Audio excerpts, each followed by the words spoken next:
یہ کچھ کرتا ہوا چلا گیا تم. اور اس کے علاوہ وَفَتَنَّاكَ فُتُونًا، کتنی ہی کٹھالیاں تھیں جن میں سے تمہیں گزارا گیا اور اس طرح سے اس سونے کو کندن بنایا گیا. کیا الفاظ ہے صاحب.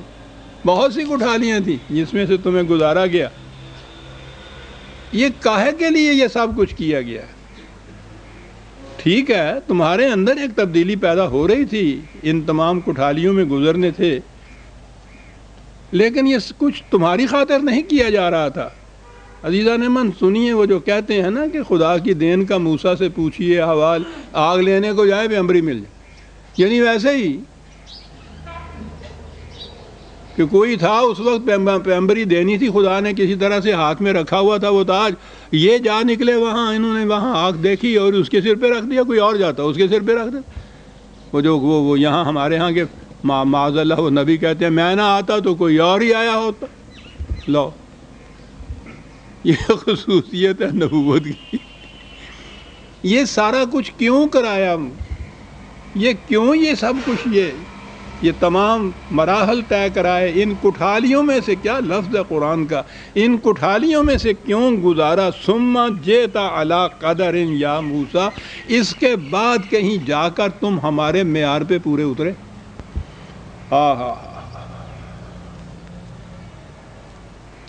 ٹھیک ہے جی، معیار پہ پورے اترے تو کوئی ان کا کام رکا ہوا تھا حضرت موسیٰ علیہ السلام کا، جس کے لیے یہ سارا کچھ بنایا گیا. کہا کہ اس طرح یہ ہے صاحب لفظ یہاں، کیا بات. وَاسْتَنَعْتُكَ لِنَفْسِي، اور اس طرح ہم نے تمہیں اپنے لیے چن لیا.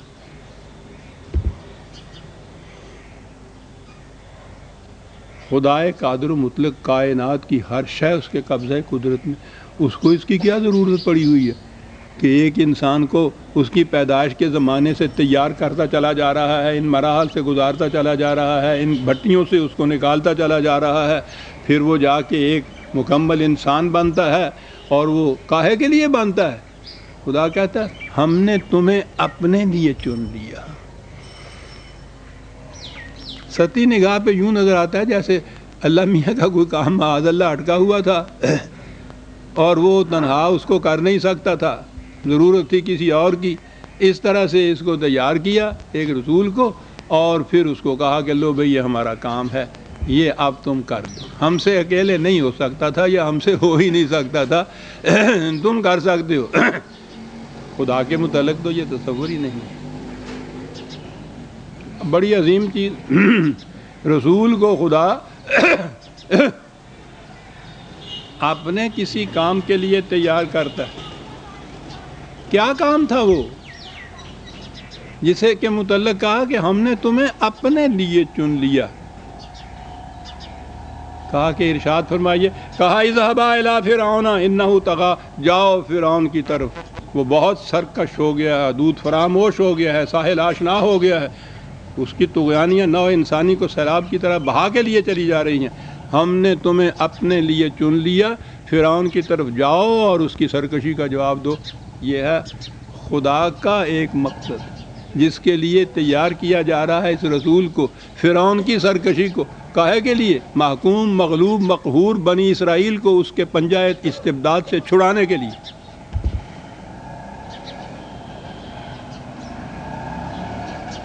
مقصد ہے خداوندی. یہ دوسرے مقام پہ ہے کہ ہم نے چاہا کہ بنی اسرائیل کے اوپر اپنا احسان کریں اور ہم نے پھر یہ انتظام کیا. یعنی ایسے مشیت خداوندی ہے یہ کہ بنی اسرائیل کو فرعون کے چنگل سے آزاد کرایا جائے. مشیت خداوندی تھی. غور کیجئے عزیزان من، خدا کے پروگرام. مشیت خداوندی ہو جس کی یہ کیفیت ہے کہ وہ کسی شے ارادہ بے شأن، وہ تو اگر ارادہ ہو کسی شے کا تو فیقول لہ کن فیکون، وہ تو اس وقت وجود میں آ جاتی ہے.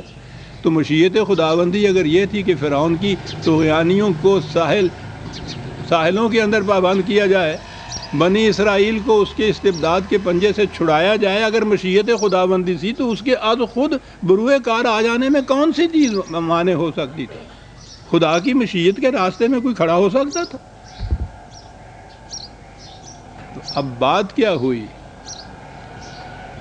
انسانوں کی دنیا میں خدا اپنی مشیت کو انسانوں کے ہاتھوں سے پورا کراتا ہے۔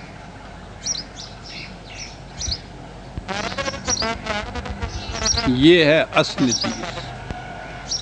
اسے سمجھ لینے سے قرآن کے بے شمار مقامات سمجھ میں آ جاتے ہیں۔ منسوب وہ اپنی طرف کرتا ہے، ہم نے یہ کیا، ہم نے یہ کیا، ہم نے فرعون کی طغیانیوں کا اس کو مزہ چکایا، ہم نے اس کی تباہی کا سامان پیدا، ہم نے اس کے ساتھ یہ کیا، وہ ہم نے یہ کچھ کرتا ہے، اور ہم نے کی کیفیت یہ ہے کہ وہ تیار کر رہا ہے ایک شخص کو اس مقصد کے لیے، وہ کہتا ہے وہ جاؤ جو ہم نے کرنا تھا کرو جا کے۔ تقدیر کی گرہیں کھل جاتی ہیں عزیزان ایمان اس مشکل ترین مسئلے کی،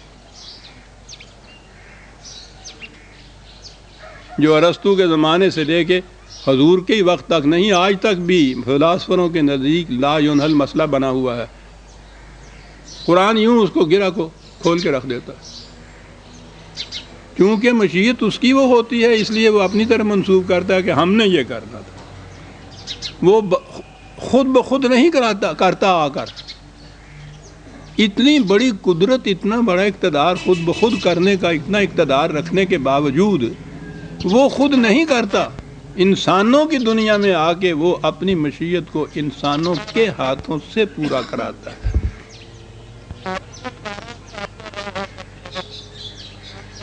کہا کہ یہ اس کے لیے موسیٰ ہم نے تمہیں تیار کیا تھا، آ جائیے وہاں سے۔ تو گویا یہ میں نے اس لیے یہ عرض کیا ہے کہ یہ بات، اصولی بات سمجھ میں آ جائے کہ خدا اپنے پروگرام کو، اپنی مشیت کو انسانوں کی دنیا میں نافذ کس طرح سے کرتا ہے۔ رسول کا اور خدا کا تعلق یہاں سے پتہ چل گیا کہ خدا کی مشیت اس کے ہاتھوں سے وہ پوری ہوگی، یہ ہے دونوں کا تعلق۔ اسے ذہن میں رکھیے۔ آ جائیے اب نبی اکرم صلی اللہ علیہ وسلم کی بعثت مقدسہ کی طرف، جماعت مومنین کی طرف۔ اعلان کیا وَقَانَ حَقًّا عَلَيْنَا نَصْرُ الْمُؤْمِنِينَ 30/47۔ مومنوں کی مدد کرنا ہم پر فرض ہے۔ الفاظ بھی وہ کم درجے کے نہیں ہیں، حقاً علینا، خدا پر فرض ہے، واجب ہو جاتی ہے مومنوں کی مدد کرنا۔ تو اب سوچئے کہ اگر کہیں کوئی مومنوں کی جماعت مدد کی محتاج ہو تو وہ تو فریضہ خداوندی ہے ان کی مدد کرنا۔ یہ مدد کیسے ہوتی ہے؟